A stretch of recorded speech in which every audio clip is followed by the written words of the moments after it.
గుర్తించి దీన్ని చాలా జాగ్రత్తగా మనం ముందు తీసుకోవాల్సిన బాధ్యత ఉంది. అలాగే ఇది ఈ రోజుతో ముగిసే కార్యక్రమం కాదు. ప్రతి 4 నెలలకు ఒకసారి ఈ కార్యక్రమం ఉంటుంది.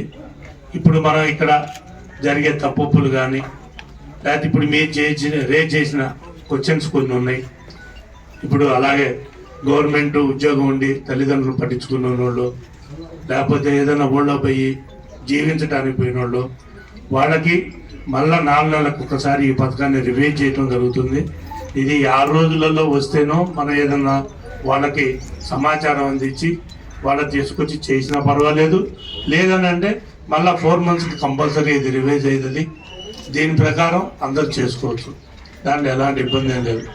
ఇంకొకటి రేషన్ కార్డు అనేది పెద్ద డౌట్గా ఉన్నది. ఈ రేషన్ కార్డు అనేది ఇప్పుడు ఉన్న వాళ్ళందరూ పెట్టుకోవచ్చు.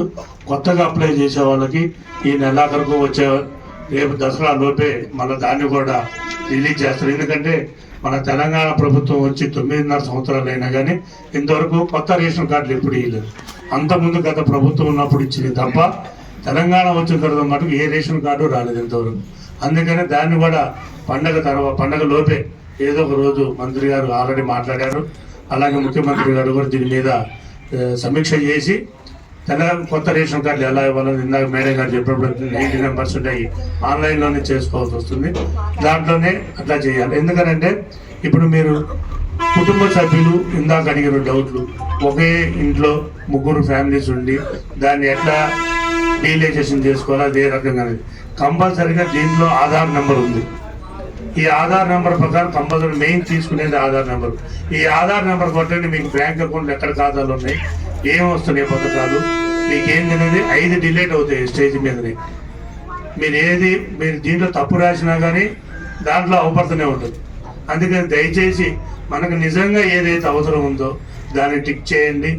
దాంట్లో భాగంగానే అన్ని కార్యక్రమాలలో కూడా దీనికి మనకు చివర ఉన్న పేదవానికి వాళ్ళ కుటుంబం ఏదో ఒక రకంగా ప్రభుత్వం మీద ఆధారపడి ప్రభుత్వం వాళ్ళకు సహకరించాలనే ఉద్దేశంతో తీసుకున్న ఈ కార్యక్రమాన్ని మీ అందరి ఆశీస్సులతోనే జరగాలి. ఎందుకనంటే ఈ కార్యక్రమంలో నిజంగా పేదవాడు ఎవరైతే ఉన్నారో వాళ్ళని గుర్తించి ఎవరు పడితే వాళ్ళు చేసుకోకుండా మనం జీవించగలం, మనకి ఈ పథకం అవసరం లేదు అనుకున్న వాళ్ళు మనకు ఆపితే మిగతా వాళ్ళకు కూడా అంటే నిజంగా పేదవారికి కూడా చెందుద్దనే ఉద్దేశంతోనే పెట్టిన కార్యక్రమం అది. దాంట్లో మనకు మెయిన్గా గ్రామాలలో ఉన్నా కానీ పట్టణాలలో ఉన్నా కానీ గ్రామ ప్రజలందరూ సహకరించి ఒక కమిటీగా వేసుకొని నిజంగా వీళ్ళు పేదవాళ్ళు, వీళ్ళకి నిజంగా ఇది లేకపోతే జీవించలేరు, దీని మీద ఆధారం ఉండదు అనేది గ్రామ ప్రజలకే తెలుసు ముఖ్యంగా.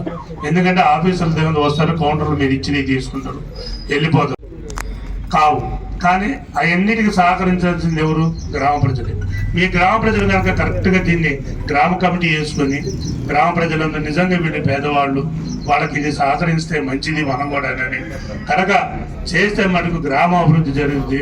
గ్రామంతో పాటు ఊళ్ళో అభివృద్ధి చేస్తే మన మిర్యాలగూడ నియోజకవర్గం కూడా బాగుంటుందనే ఉద్దేశంతో మీ అందరినీ ఉన్నవాళ్ళు కాకుండా లేని వాళ్ళకి నిజంగా సహకరిస్తారనే మనస్ఫూర్తిగా కోరుకుంటాను. ఎందుకంటే ఇది మన ఫస్ట్ కార్యక్రమం. ఎందుకంటే మీరు ఓట్లేసి మమ్మల్ని గెలిపించారు.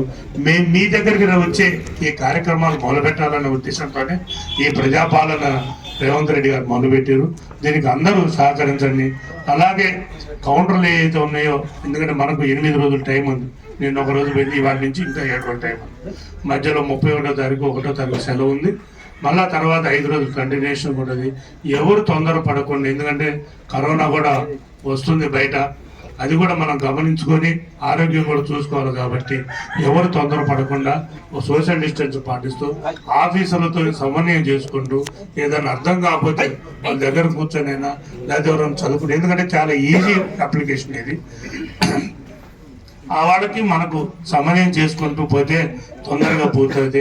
ప్రతి ఒక్కరు దీన్ని గమనించి నిజంగా నిరుపేదలకి ఈ చివరి నిరుపేదలకు చేరే విధంగా అందరూ సహకరిస్తారని మనస్ఫూర్తిగా కోరుకుంటూ ధన్యవాదాలు చెబుతున్నాను.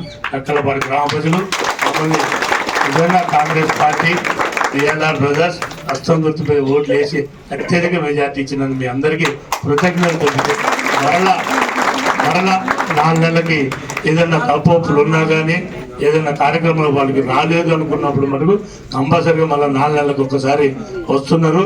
కంపల్సరిగా ఇచ్చి మనం వాళ్ళకి తోడ్పడాల్సిందిగా ప్రతి ఒక్క పేదవాడిని అలాగనే యువతను కూడా గ్రామ కమిటీలో చేర్చుకొని ఆ కార్యక్రమాలకు అందరం తోడ్పడి వాళ్ళకి ఏ రకంగా అయితే ఉపయోగపడుతుందో పెద్దలు కానీ ఉన్నవారు కానీ ఆ యువతకు కూడా లేని పేదవాళ్ళు చదువుకునే వాళ్ళు ఎవరైనా ఉన్నా కానీ అందరం కలిసి వాళ్ళకి సహకరిద్దామని మనస్ఫూర్తిగా కోరుకుంటూ మరొక్కసారి కలపాడు గ్రామ ప్రజలందరికీ కృతజ్ఞతలు తెలుపుతూ ధన్యవాదాలు. Thank you.